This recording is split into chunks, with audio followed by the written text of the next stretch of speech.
तर मित्रांनो, घरोघरी मातीच्या चुली या मालिकेच्या 14 मेच्या एपिसोडमध्ये छान ट्विस्ट बघायला मिळतोय. आणि ट्विस्ट असा असणार आहे की जानकी शर्वरीकडे येते. शर्वरीच्या हातामध्ये 2 मोबाईल असतात, एक तो शर्वरीचा आणि दुसरा विक्रांतचा.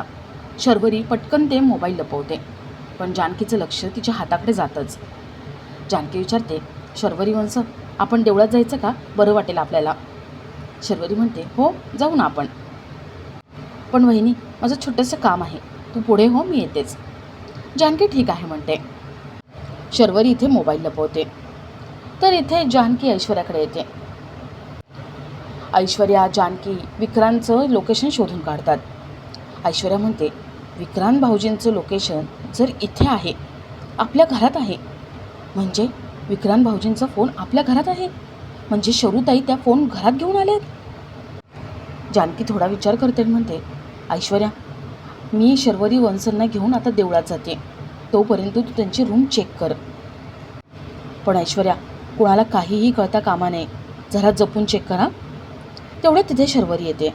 शर्वरी विचारते, काय चेक करायचं तुम्हाला? जानकी, ऐश्वर्या घाबरतात.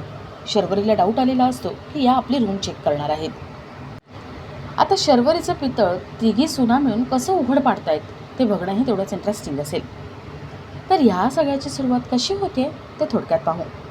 तर मालिकेत आपल्याला असं बघायला मिळतं आहे की जानकी, ऐश्वर्या सकाळी नाश्ता बनवत असतात. दोघी किचनमध्ये असतात. ऐश्वर्या म्हणते, मला जानकी थोडं बोलायचं होतं, गैरसमज करून घेऊ नको. आता शर्वरी ताईंचं बघ ना, मला एक मोठा प्रश्न पडला आहे. जे घडले त्याच्यामुळे त्यांना वाईट वाटले, साहजिक आहे.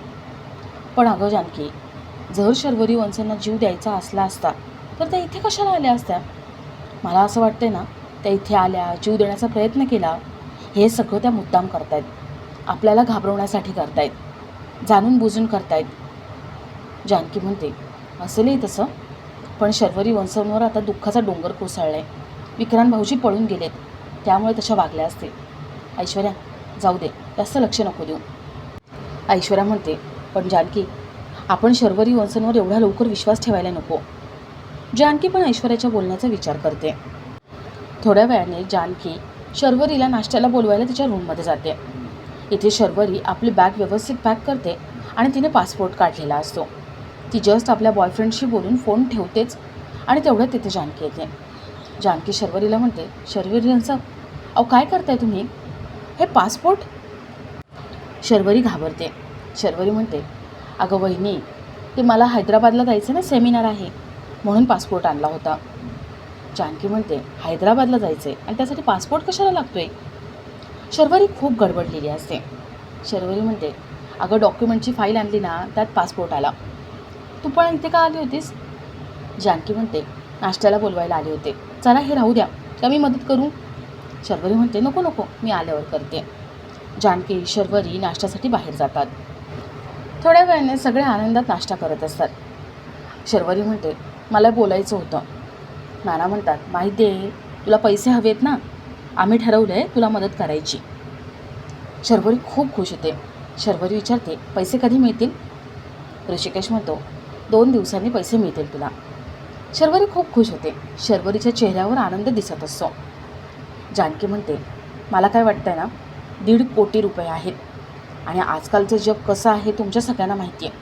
म्हणजे लोक लुटतात, फसवतात, कुठे चोरीमारी होते. तर या सगळ्यांपासून वाचण्यासाठी आपण एक काम करू ना, शर्वरी वंशांना ज्यांना पैसे द्यायचेत त्यांना आपण घरी बोलवू, म्हणजे रिस्क नको ना. त्यांना घरी बोलवू आणि घरी पैसे देऊ. शर्वरी म्हणते, मी रिस्क घेऊ शकते वहिनी, मी तेवढी रिस्पॉन्सिबल आहे. शर्वरीचं तोंड लगेच उतरलेलं असतं. सगळ्यांना वाटतं की नको, 2 दिवसानंतर आपण त्या माणसांना घरी बोलवू आणि घरी पैसे देऊ.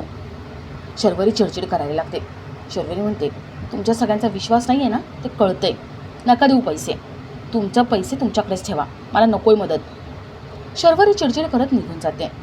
सगळ्यांना संशय येतो की या शर्वरीचं काहीतरी बिनसलं आहे.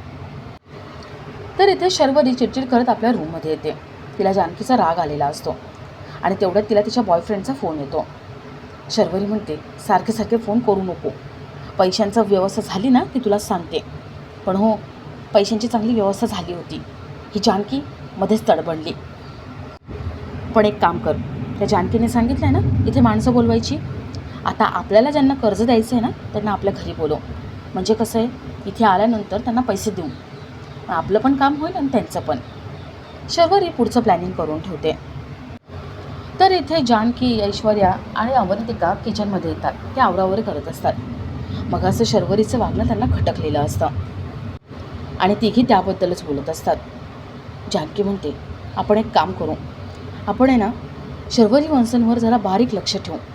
ते असं का वागतात, का बोलत आहेत याची माहिती काढू आणि विक्रांत भाऊजींना पण शोधू. विक्रांत भाऊजींची बाजू समजून घेणं जास्त गरजेचं आहे. आणि आता मनापासून असं वाटते की शर्वरी वंश नानांना फसवत आहेत. आता या सगळ्याचा शोध घ्यायलाच हवा. आपण तिघी मिळून शर्वरीवर लक्ष ठेवू.